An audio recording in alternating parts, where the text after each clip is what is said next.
আজকে মানব কল্যাণ কমিটির বিরোধী যে অভিযানে আয়োজিত আছে ভালো থাকবেন, ভালো থাকবেন। শুভেচ্ছা। আসলে খুব ভালো লাগবে, প্রোগ্রাম আরো আগেও হওয়া উচিত ছিল, কিন্তু বলতে বললেন আগেও একটা প্রোগ্রাম হয়েছিল এটার বিরুদ্ধে। আমার কথা হচ্ছে বুঝানো না, আপনারা দেখবেন যে আমাদের হুজুর আছেন, সবাই কিন্তু সব প্রফেশনে করছে, সব ভিডিও করছে। আমি সুযোগ করে ছোট্ট একটা কন্টেন্ট ভিডিও করছি, যদি সবার অনুরোধ দেখবেন যে সর্বশেষ বার্তাটা কি ছিল। নেশার বিরুদ্ধে কিন্তু ওনার একটা বার্তা ছিল যে কে কি করবে। আসলে সমাজটাকে নষ্ট করার জন্য নেশায় যথেষ্ট। যুব শ্রেণীতে ছেলেগুলো আস্তে আস্তে উঠে আসবে, কর্মবিমুখ হয়ে যাচ্ছে একটা যে নেশার পিছনে ঘুরে ঘুরে।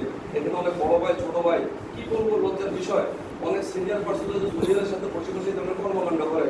আমরা আসলে জাতি হিসেবে লজ্জিত এবং সামাজিক হিসেবে আমরা আসলে অনেক ছোট হয়ে যাই। একটু মায়ের দিন ঘোরাঘুরি করে কিছু একটা পরিবেশে মেশার সুযোগ হয়েছে, আল্লাহ কোভিড টাইম করছে, মেডিকেল দিয়েছিলাম, কিন্তু আসলে ওখানে একটা বেসমেন্ট আর আমাদের সমাজের একটা বেসমেন্ট কেন জানি অনেক আকাশ পাতার ডিস্টেন্স। আমি পার্সোনালি মনির এবং রবিনকে ধন্যবাদ জানাবো। রবিনের যে মন মানসিকতা আসলে বিভিন্নভাবে পরিশ্রম করে, সেক্ষেত্রে একটা কথাই বারবার বলছে যে আমি নিজেকে হাইলাইট করার জন্য না, এই যে বাইরে থেকে আসি তার যে একটা সমাজের জন্য যে একটা করণীয়, আমি স্পেশালি থ্যাংক ইউ রবিনকে জানাবো এবং সাথে মনিরকে জানাবো। আসলে আমরা এখানে যারা বসে আসছি কথা বলার জন্য না, কি কারণে এখানে আসছেন, আজকে অনেক কাজ পেলে কিন্তু অনেক গুরুত্বপূর্ণ, মানুষ অনেক কাজ পেলেও কিন্তু এখানে আপনাদের অবস্থা। আমি চাই নেশাবিরোধী কর্মকাণ্ডের কাছে এলাকা হবে না, এটার জন্য যদি গাদল লাঠির প্রয়োজন হয় এক সিগনালে আর একটা গেঞ্জি দিতে হবে। যদি কেউ না পারে আমি দিব, ওই ড্রেসটা তাৎক্ষণিক পড়বে, সে যে হোক, সে আমার ভাই হোক বা আমার পাড়া প্রতিবেশী কেউ হোক, তারা ওই কর্মকাণ্ড পাবেন।